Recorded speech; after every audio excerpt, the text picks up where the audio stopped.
Yes, okay lang yung visit. Na-late kami kanina, so 30 minutes late kami. So isang oras na lang yung nagawa namin sa pagbisita namin. And pagdating namin, nag-aantay na siya. And masaya siya nung nakita niya kami kasi alam niya na nandun kami to celebrate pre-birthday with him and with my mother. Tapos, as usual, binilhan ko din siya ng Coke Zero, pero hindi niya ininom. Sabi niya, dalhin lang daw niya sa kwarto yung Coke Zero. Pero isa lang ang pinabili niya. Meron daw ba kayong mga news from the Philippines na na-share sa kanya at ano yung mga reaction niya sa mga news na dala-dala niyo? Yes, nag-share ako ulit. Na-share ko na noon sa telephone call, pero sinare ko din ulit sa kanya na nanalo yung dalawang PDP laban na senator candidates, tapos yung isang guest candidate, si Marcoleta, plus dalawang guest candidate from Alianza, si Senator Camille Villar and Senator Amy Marcos. And binanggit ko din sa kanya na nandito si Senator Amy Marcos pero hindi siya pinayagan ng ICC na makabisita at makausap si dating Pangulong Rodrigo Duterte. At nabanggit ko din ulit sa kanya na nag-submit si Senator Amy Marcos ng kanyang findings sa committee hearings niya from the Senate to the Ombudsman. Ano po yung reaction ni Presidente?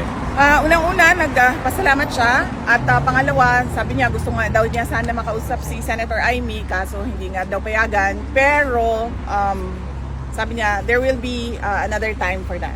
Okay. GMA?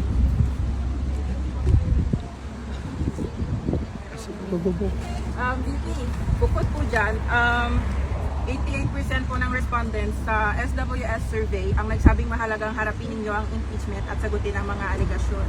Para raw malinawan ang publiko at malinis ang inyong pangalan. Ano po ang masasabi niyo sa ganitong pananaw? Oo, I totally agree. Kasama ako dyan sa 88% na yan na nagsasabi. At ako ay parang thankful sa opportunity na malinis yung pangalan ko at masagot yung mga akusasyon sa akin. Thank you po sa sagot. Last question po, napag-desisyonan po ng Senado na ilipat sa June 11 ang simula ng impeachment hearing. Gusto lang po namin marinig, paano ninyo po tinanggap ang balitang ito at ano po ang epekto dito sa inyo, kung meron man? Wala naman siyang epekto sa akin, no? Nag-iisip lang ako kung ano yung epekto ng delay doon sa kaso, pero iiwan na natin yan sa mga lawyers namin, sa defense impeachment lawyers para pag-isipan kung anong posibleng epekto nun sa kaso kung meron man. SMNI, Anton? Hi ma'am, kamusta po kayo? Napakabait ninyo ngayon. Nakikinig sila, nakikinig. Mabait sila ngayon. Mabait kayo ngayon. Kailangan magbait-baitan. Kailangan magkunwari. Kaya lang may microphone ma'am. Ma'am, tanong po ng SMNI, yung reaction nyo do, ma'am, any reaction po sa gusto ni BBM na makipag-reconcile sa mga Duterte? Sabi niya ayaw niya raw ng gulo. Unang-una, hindi na muna siguro ako magsalita about reconciliation dahil hindi naman mahalaga siguro ang mga personal na problema ng mga tao, no? Ang mas mahalaga is yung taong bayan at yung bayan natin. Yes ma'am, thank you po. Ma'am, kasama niyo po si Senator Amy Marcos, nagkita po sila ni Attorney Kaufman. Ano po yung naging role ni Senator Amy sa case po ni PRRD? Ay, wala po. Wala pong role si Senator Amy sa case ni former President Rodrigo Duterte.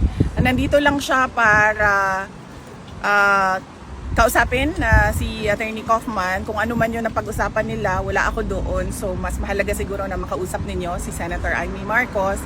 At ano yung isang tanong, sir? Yung role niya? Wala siyang role po. Either sa defense or doon sa ICC prosecution case, wala pong role si Senator Amy Marcos. Ito ma'am, last question na lang kasi ito kasi yung usap-usapan ngayon. Ewan ko lang kung pwede to. Kasi game po si Attorney Rowena Ganson na maging spokesperson mo. Kasunod yan ng pagkatalaga kay Attorney Abante bilang tagapagsalita sa ng House. While sa Malacanang, nandiyan naman si Attorney Claire. Any comment po sa posibilidad na maging spokes niyo si Attorney Ganson? Opo. Hindi namin napag-usapan sa Office of the Vice President ang spokesperson. Pero saludo kami sa talino at tapang ni Attorney Rowena Guanzon. So kung gusto niya magsalita, go lang ng go, makikinig tayong lahat sa kanya. Siguro from the audience, one question. Ma'am, ang question po ma'am, kamusta po si Presidente? Mayroon po ba siyang mensahe para sa Pilipino na nasa labas? Yes, ang message niya is we are all ruled by destiny and I am here because of my destiny, whether rightly or wrongly. Yun ang sinabi niya. Thank you ma'am. And isa pang update is napag-usapan din namin yung oath niya at pag-usapan daw nila ng lawyers niya kung paano gawin yung kanyang oath. Thank you ma'am. Pero initially ang sinabi niya, I want set me free and I will take an oath. Yan yung Yes! Ma'am, meron pong kanta ang mga Pilipino para sa iyo. 1, 2, 3, go! Happy birthday to you. Happy birthday to you. Happy birthday, happy birthday. Happy birthday to you. Mabuhay ka, Ma'am Inday! Inday Sara para sa Presidente!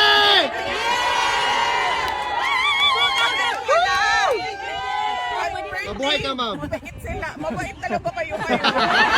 Last reaction. Nagtataka ako. Bakit ang sobrang formal ninyo ngayon. Na-briefing naman. Ma'am, question. Anong tingin niyo sa bagong Duterte Street from Duterte Park and Duterte Forest? What do you think of the Duterte Street? Well, unang-una, mas okay dito dahil merong may shade, no? So, importante sa amin ni Alvin ang aming putis. Dahil unang-una, mataas ang incidence ng skin cancer at pangalawa, mahirap na magdagdagan ang mga melasma natin. So, okay siya. Mas palagay ko lang, maganda din siya dahil nakikita siya ng mga dumadaan na mga sasakyan. So, meron tayong increased awareness. Yes. Kasi doon, konti lang ang dumadaan na sasakyan at hindi nakikita by the street yung ginagawa. At marami pang pwedeng gawin, posibleng gawin na dito dahil mas malaki yung area. Yes po. Ma'am, pwede ba additional ma'am? Kasi naghihintay po ang taong bayan kung kailan daw makakauwi si PRRD. Actually, lahat tayo, no, nag-aantay kung kailan makauwi si President Duterte at yun yung tinatrabaho ng kanyang mga lawyers na sana ay mangyari at the soonest possible time dahil kaming mga tiga Davao City ay kailangan namin ng mayor namin. Yes po. Ma'am, welcome back. We love you. Thank you, thank you.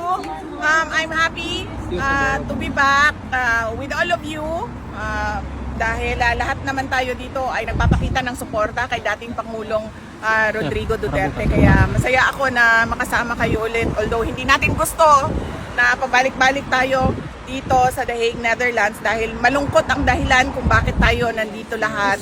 Pero masaya din ako dahil nakikita ko yung bayanihan ng Filipinos at yung pagkakaisa natin sa kagustuhan natin na ibalik si Duterte at ibalik ang tunay na pagbabago. Ma'am, mabuhay ka, ma'am. Mabuhay Thank ka you, talaga. thank you.